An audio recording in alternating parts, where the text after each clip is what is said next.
सुप्रभात। मैं हूं जगेंद्र राणा और आज की हमारी आध्यात्मिक चर्चा का विषय है तृष्णा त्याग। तृष्णा त्याग। बुद्धि से युक्त मनुष्य शरीर ईश्वर की अद्भुत रचना है, जिसे आज तक ना कोई बना पाया है और ना बना पाएगा। अपने से अधिक सुखी, अधिक साधन संपन्न तथा अधिक ऊंची परिस्थिति के लोगों के साथ यदि अपनी तुलना की जाए तो प्रतीत होगा कि सारा अभाव हमारे ही पास है। यदि अपने से अन्य असंख्य दीनहीन, पीड़ित, परेशान लोगों के साथ तुलना करें तो अपने सौभाग्य की सराहना को जी जाएगा। तो तृष्णा रूपी कामनाओं के कारण ही मनुष्य कर्म बंधन में बंध जाता है। प्रकृति के नियम भी अटल है, उनकी अवहेलना का प्रभाव हमारे मन व शरीर पर पड़ता है। मनुष्य एक सामाजिक प्राणी है, जिसे काम, क्रोध, लोभ, मोह एवं अहंकार के थपेड़ों का सामना करना पड़ता है। यद्यपि ये पांचों मनुष्य के लिए विकार माने जाते हैं, फिर भी यदि इन काम, क्रोध, लोभ, मोह, अहंकार, ईर्ष्या, द्वेष भावनाओं का जीवन में सदुपयोग किया जाए तो उस मनुष्य का जीवन उत्कृष्ट श्रेणी में आ जाएगा।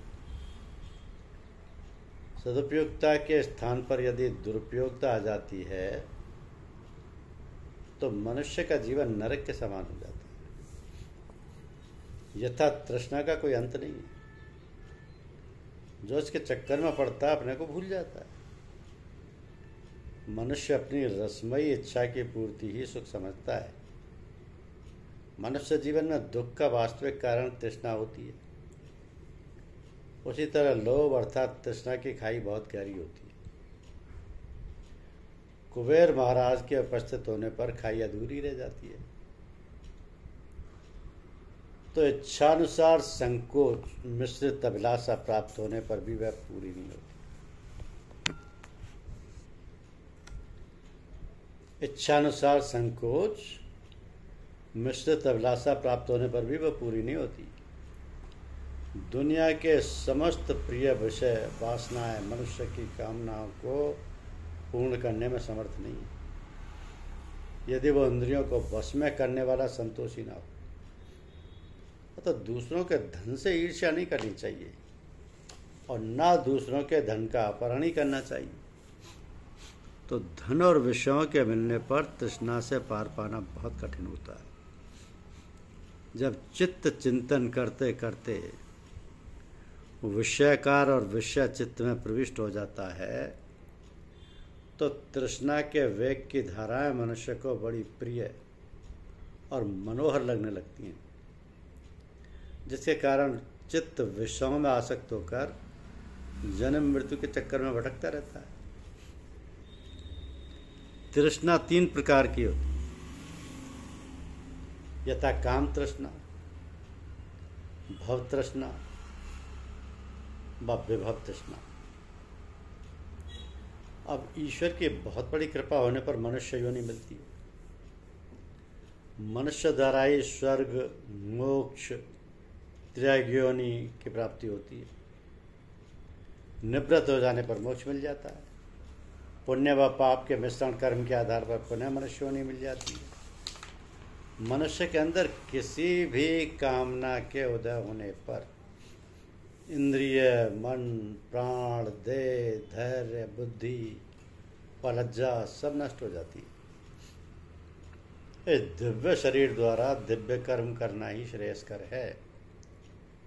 समस्त जीवों पर दया करना, सबसे प्रिय वाणी का व्यवहार करना, समस्त प्राणियों को ईश्वर का स्वरूप समझाकर या समझकर अपनी सामर्थ्य के अनुसार उनकी सेवा करना, परंतु निंदा नहीं करनी चाहिए, जिससे मनुष्य का अंतःकरण शुद्ध होकर आत्मज्ञान की उत्कट इच्छा उठे।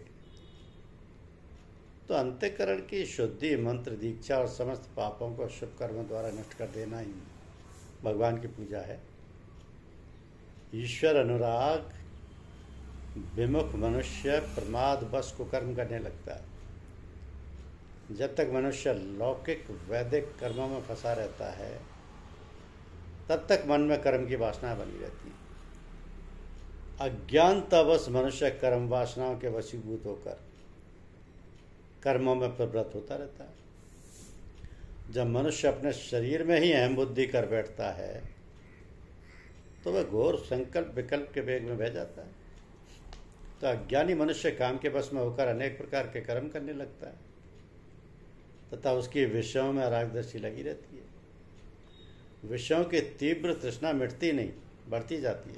कामनाओं का त्याग ही सच्चा संन्यास है।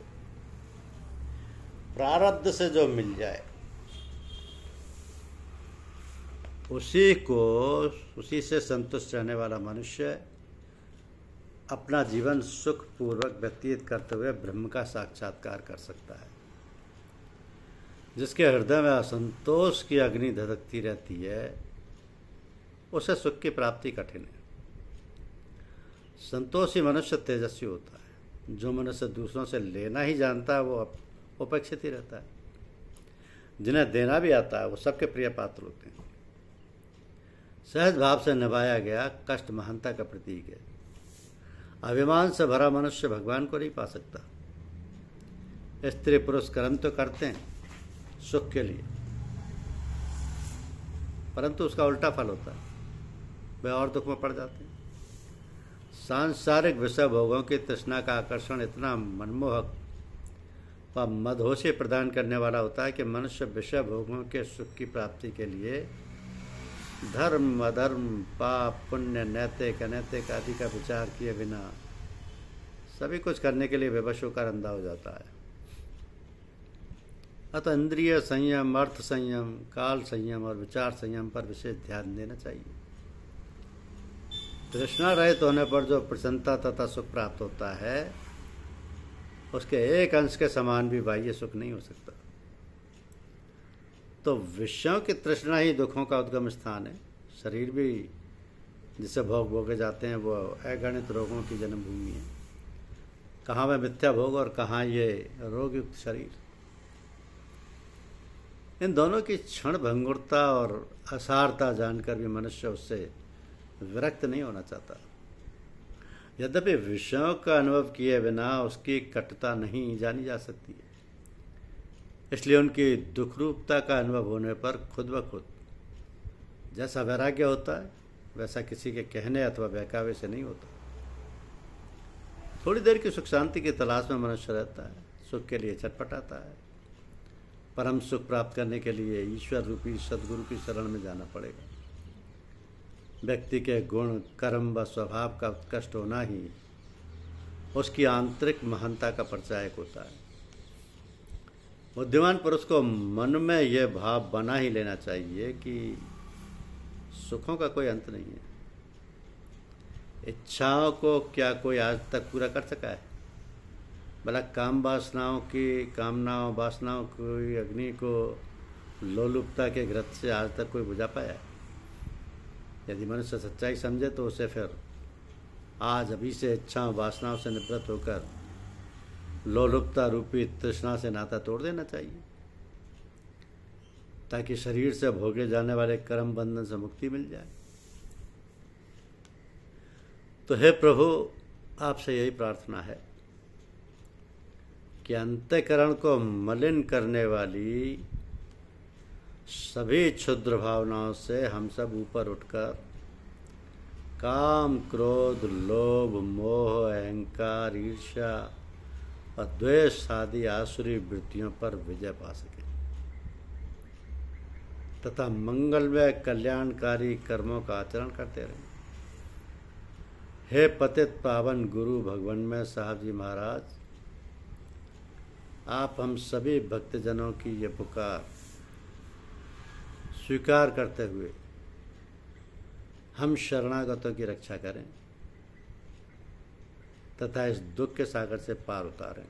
आप ही का सहारा है, आप ही बालिक हैं, आप ही करता हैं। आपके श्री चरणों में सत सत नमन।